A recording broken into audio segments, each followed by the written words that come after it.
या चण्डी मधुकैटभावित।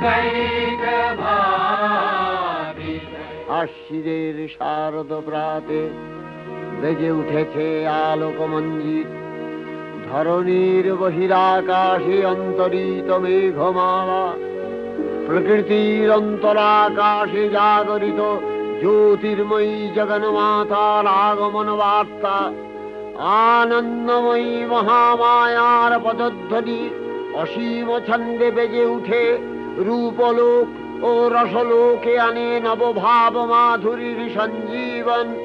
তাই আনন্দিতা শ্যামলী মাতৃকার চিন্ময়ীকে মৃন্ময়ীতে মধুকৈটভ বিধ্বংসী विधात्री वरदे नमः। रूपं देहि जयं देहि यशो देहि दिशो जहि।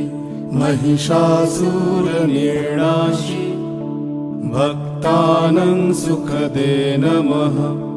रूपं देहि जयं देहि यशो देहि दिशो जहि।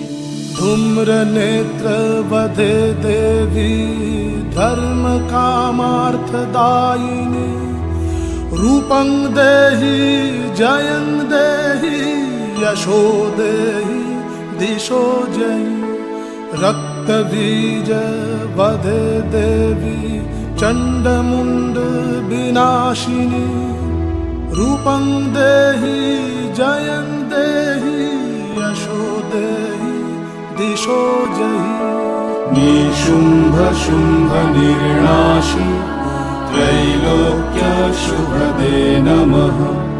रूपं देहि जयं देहि यशो देहि दिशो जहि। वन्दिताङ्घ्रियुगे देवी सर्वसौभाग्यदायिनी। रूपं देहि जयं देहि यशो देहि दिशो जहि।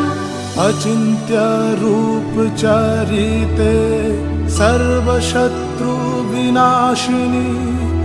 रूपं देहि जयं देहि यशो देहि दिशो जहि।